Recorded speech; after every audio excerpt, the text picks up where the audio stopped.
일단 지금 시장 분위기 봤었을 때, 그냥 뭐 어제 이 험난한 파고, 이게 참 기록적인 상황들인데, 이것까지 나온 거 보고 그대로 몸으로, 그리고 또 지켜보시면서 얼마나 마음고생 하셨을지 너무 마음이 아프고요. 저도 뭐 약간 긍정적인 뷰로 보다가, 여기까지 끌고 내려오면서 또 약간 좀 같이 고생 많이 하신 것 때문에 너무 죄송합니다. 예, 그런데 일단 제가 느끼는 거는 딱 하나입니다. 이런 상황들이 발생했을 때, 이게 뭐 예측을 하는 것 자체가 좀 어려운 상황들이고, 근데 이런 변화가 들어왔을 때 과연 내가 뭘 할 수 있을까?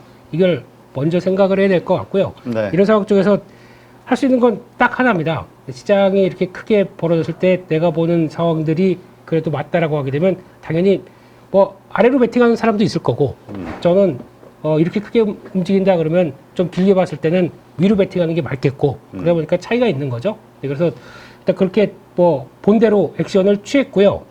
그리고 저 보통 가장 확률이 높을 때가 뭐가 있냐면은 이런 이제 빅스 지수가 터지기 시작하면서 변동성이 확 커질 때, 좀 길게 보는 시각으로는 보통 보면 이제 한 30 이상, 그리고 또 장중에 어제 보니까 V 코스피는 46인가까지 갔더라고요. 네, 46 이렇게 가게 되면서 30 이상으로 들어가서 거의 시장에 패닉이 나오는 구간이 들어온다. 예, 거의 지금 지난번에 한 2010년대 중반으로도 나오는 지표 보게 되면 거의 매수로 들어갔을 때 확률이 상당히 높습니다. 그래서 뭐 그런 거 그냥 믿고 몸으로 알다 보니까 그냥 어제 정신없이 그냥 와 이렇게 크게 된 게 말이 돼? 말이 돼? 하면서도 그냥 손은 계속 이랬던 상황이 아니었나 생각되고 있고요. 야, 진짜 네. 어제처럼 지수가 10%대 빠지는 거는 진짜 상상도 못 해봤네. 사람이 한 게 아닙니다. 그러니까 이게 뭐 알고리즘에 의해서 이거 아니 폭락을 부르는. 네.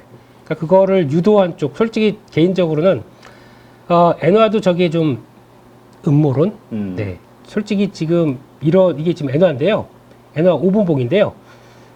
일단 일본봉으로 볼까요? 일봉으로 보게 되면 지금 상황은 이렇게 수직으로 하락하고 있는데 이게 그냥 일상적인 상황들은 아니거든요. 그러니까 지금 저희가 뭐 엔캐리 트레이드에 따라서 시장의 충격이 컸다 그러는데 누가 확인해 줄 수도 없고 금액이 얼마인지도 모르고 뭐가 어떻게 돌아가는지도 모릅니다. 근데 중요한 거는 엔화가 이렇게 하락하기 시작하면서 일본 시장이 급락했고 그에 따라서 한국 시장도 영향받고 미국 시장도 영향받고 하는 이런 개연성이 있는 상황이 된다 그러면 이걸 보는 게 맞겠죠. 그래서 그런 지표를 보는 게 맞겠다라고 하게 되면 그게 또 변화인데 솔직히 이런 걸 보면서 위험이 크니까 인버스나 뭐 다른 쪽 포지션으로 들어가야지라고 하는 것도 당연히 어떤 시장에 그대로 순응하는 전략이라고 보는데 제가 보기엔 좀 더 지금 나오는 사이클상 변화를 봤을 때는 차라리 이거를 단기적으로 그걸 이용하는 게 아니라 우리 좀 길게 봤을 때는 주식의 롱 포지션에 맞춰서 대응하는 게 아닐까라고 생각하다가 단기 충격이 이렇게 큰 상황들 쪽으로 변한 게 좀 타격을 입은 거죠. 근데 별로 솔직히 그 어제 보는 구간 쪽에서 나오면은 막 짜증나고 머리 아프고 그렇다고 하더라도 아주 막 와 이거 어떡하지 하고 마음이 막 조마조마하지는 않습니다. 솔직히 지금도 이제 저런 거 본다고 하더라도 그냥 뭐 저런 거 벌어졌을 때 내가 해야 될 게 뻔히 알고 있는 상황이라고 하게 되면 그냥 그거 취했다라는 정도로 그냥 넘어가야 될 것 같아요. 그래서 뭐 너무 마음이 급하거나 초조하거나 막 그러지는 않은 상황들인데 어제그나마 이제 장중에 계속 본 거는 엔화입니다. 엔화가 어떻게 변하나라는 쪽으로만 눈여겨봤었는데 한 145대에서 깨지기 시작하더라고요. 그래서 쭉 내려갔다가 지금 여기 한 번, 두 번, 세 번, 네 번 이렇게 잡기 시작한 게 142엔입니다. 그러면은 지금은 142엔 깨지기 전까지는 이거 이탈 전까지는 엔화 강세는 일단은 아니라고 봐야 될 것 같고요. 그 저지된 거죠. 그러면은 그 위상으로부터 그러면 지금 이렇게 갔었을 때 한 144, 145 여기가 다시 안착하는 모습들이 확인된다라고 하게 되면 그때부터는 캐리 트레이드에 대한 부담들은 많이 좀 벗어날 것 같아요. 그런 자리들 한번 보시면서 요즘에 시장에서 뭘 봐야 되느냐라고 하게 되면 저는 엔화 보는 게 맞겠다. 그래서 요거 한번 띄워 놓으시면서 같이 시장 흐름들 동향 체크하는 게 맞겠다고 바라보고 엔화 있고요. 강세가 좀 더 심해지는 거는 불길한 얘기다. 이렇게 봐야 되는 거죠. 그렇게 하면 또 똑같은 현상이 발생할 때 보니까 근데 지금 이 상태로 돌아가는 거는 안정으로 봐야죠.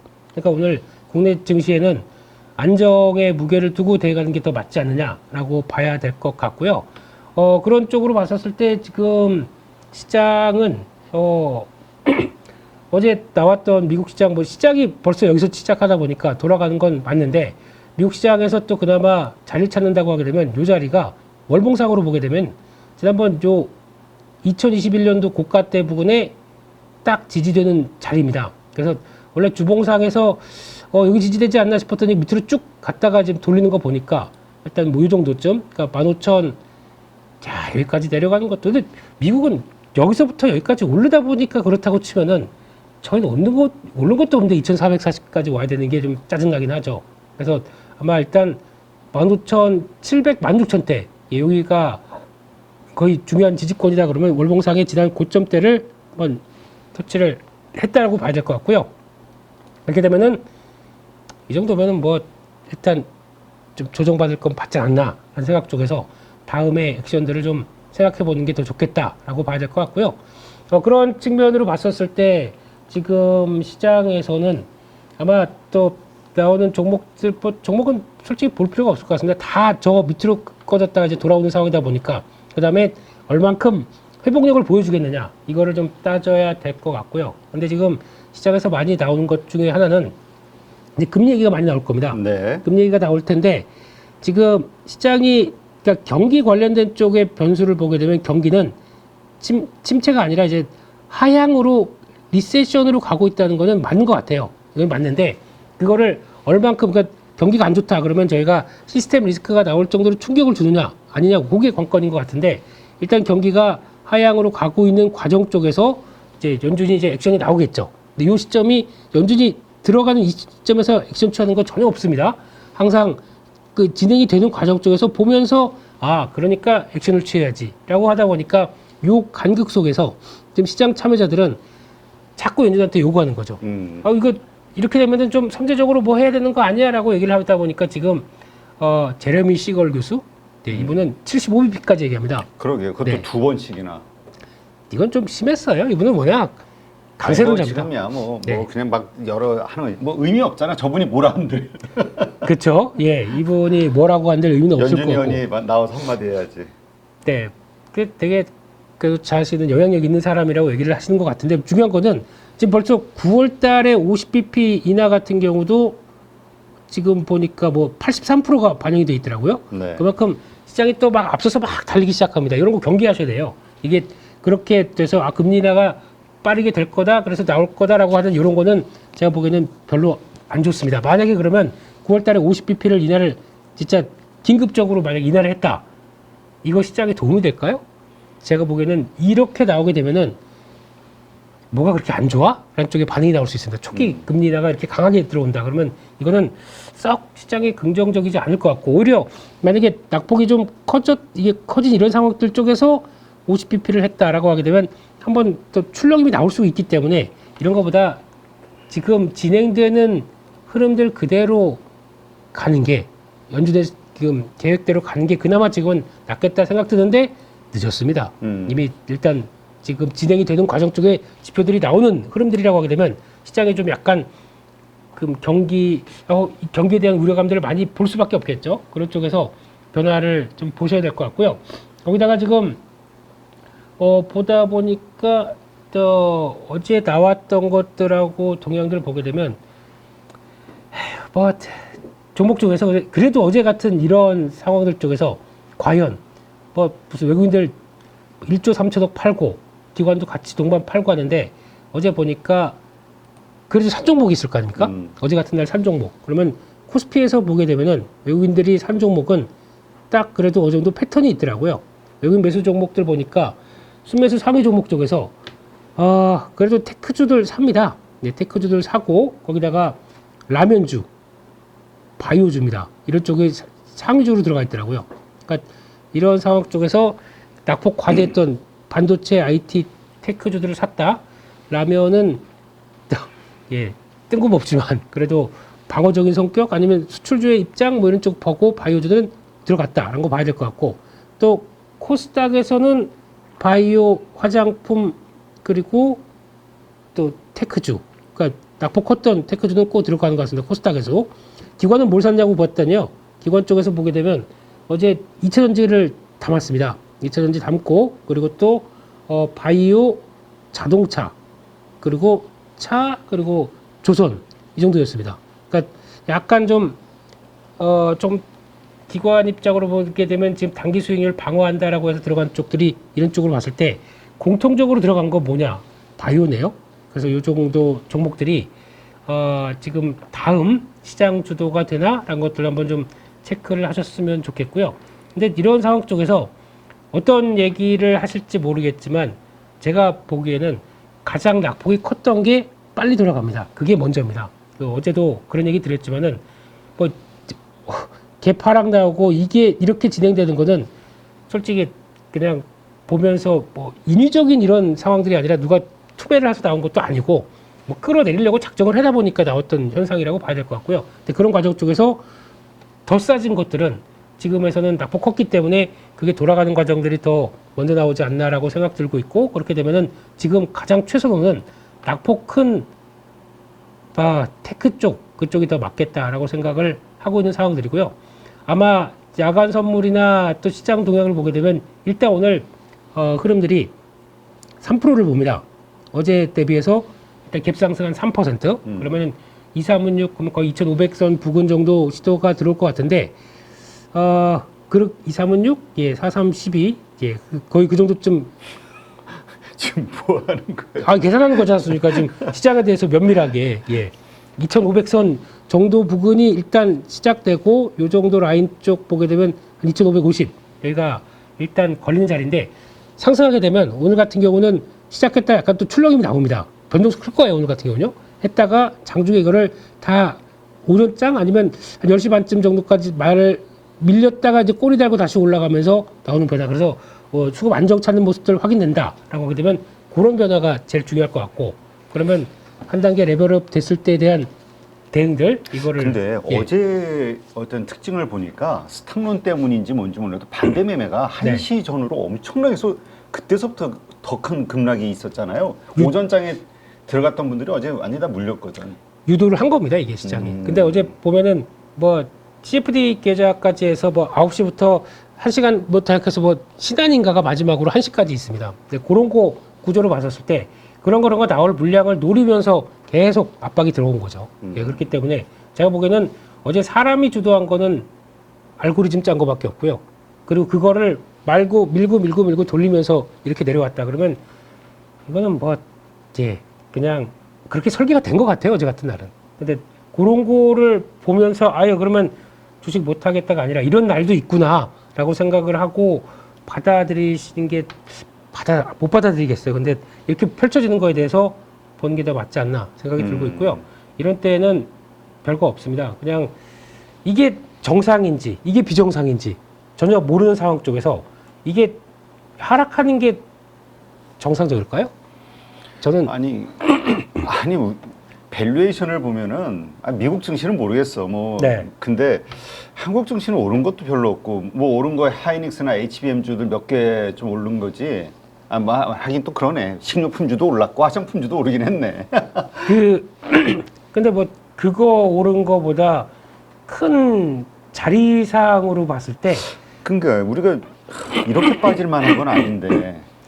2440 보면서 저는 이게 내가 보는 게 맞나? 라는 생각이 들어서 고민을 많이 했지만 근데 결론적으로는 지금은 뭐 저는 그런 것 같습니다. 그냥 해야 될 일 하는 것밖에 없습니다. 그래서 어제도 그냥 이제 내가 보는 게 이런 상황 쪽에서 오히려 비정상이 정상으로 가겠다라고 하게 되면 매수하는 게 맞고 계속 또 매수할 거고 나머지 자금도 대기하고 있다 보니까 근데 예. 이거는 이제 저의 케이스인데 우리가 서학개미가 많다 보니까 네. 이런 분들이 많지 않을까 싶어서 네. 저는 어제 가지고 있던 현금 비중 10% 남았던 거 어제 다 썼거든요. 어제 네. 다 샀어. 막 공포 속에 샀어. 사기는. 네. 근데 그리고 밤장에서 미국장에서 수익 났던 미국 주식들을 정리를 해서 80%를. 네. 그리고 왜 한국 주식이 훨씬 싸 보이니까. 그렇죠. 그래서 지금 딱 해놓고 이제 진짜 봐서 아 한국 주식으로 들어가야 되겠다 이런 생각을 한단 말이에요. 네. 이러한 사람들이 많지 않을까? 근데 중요한 건 대표님처럼 미국장에서 수익이 나신 분들은 다행이죠. 근데 이게 지금 들어갔다가 최근에 들어가신 분들 같은 경우는 그러니까 저희가 서학개미로 이제 가자 그쪽 투자 이민 가자 하면서 매수가 들어갔던 시기가 보통 보면은 이때입니다. 이게 일단 4월 달부터 막 5, 6월 달 이때쯤 많았거든요. 네. 근데 그때 지수보다 지금 다 깨져 있기 때문에 최근에 들어가서 먼저 들어갔다가 아예 미국 주식 사자 했다고 하게 되면 단가가 좀 아직 높을 수가 있죠. 근데 이런 쪽들은 오히려 고민을 하실 겁니다. 근데 아마 그렇다고 하더라도 미국 주식 같은 경우도 돌아오게는 이 정도까지 빨리 돌아올 거예요. 네. 이전 중반까지는 그러니까 요 저항대 맞은 부분까지는 빨리 돌아온다고 하더라도 그 다음이 문제가 될 것 같고 한국은 그러면 똑같이 그러면 한국은 여기까지 벌려져야 돼요.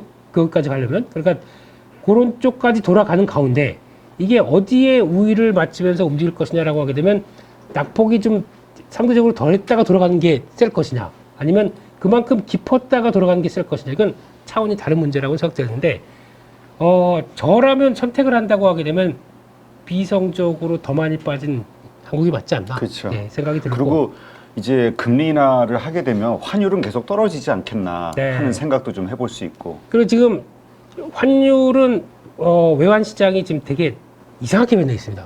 그러니까 워낙 그 엔화를 보느라고 나머지 통화들은 지금 전혀 신경을 안 쓰고 있어요. 달러 같은 경우도 약세로 가는데 엔화 강세 대비해서 달러 약세가 생각보다 그렇게 크지 않고 물론 엔화에 대한 비중이 그런 상황들이 아니기 때문에 근데 그런 거에 비해서 또 원화도 시장에 충격이 나오다 보니까 원래는 원화 강세로 가야 되는데 되게 눈치만 보고 있더라고요. 하고 있는 이런 상황들이더라고요. 근데 자리를 잡는다. 그래도 누가 뭘 했든 간에 지금 1370원대 밑으로 방향을 잡고 시작해서 하향 쪽으로 나간다. 그러면은 저는 선택을 해야 될 게 분명한 것 같아요. 지금에서 여기서 만약에 한두 달? 아니면 뭐 짧게는 앞으로 한 달 뒤를 본다. 네. 저는 한국 주식이 훨씬 낫다. 그게 더 나을 것 같아서 그쪽 포지션 갖고 있고 그쪽으로 계속 또 나머지도 자리 들어오면 계속 묵묵하게 이제 너무 나대지 않고요. 이제 펜 던질 일 없습니다. 그냥 조용히 좀 참여하는 마음으로 그렇게 가겠습니다. 아주 우리가 반납하겠습니다. 펜. 네. 거슬려 이거 앞으로 반납. 예. 그럴 일 없을 것 같습니다. 잠깐 네. 쓸 건 쓰고요. 네.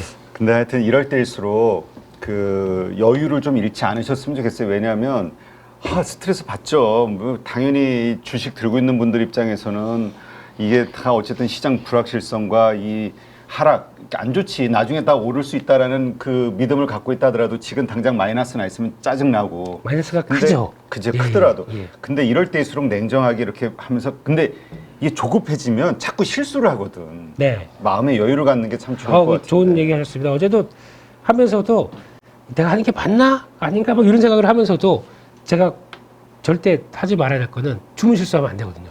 네. 그러니까 넣으면서도 특히 요즘 같은 때 막 매매하다 보면 막 손 떨리고 마음 벌렁벌렁하고 이렇게 되다 보니까 대응을 잘못해서 혹시나 이런 때 갑자기 미수까지 확 들어가시면 안 됩니다. 그러니까 그런 것들 절대 미수 신용을 쓰지 맙시다 우리.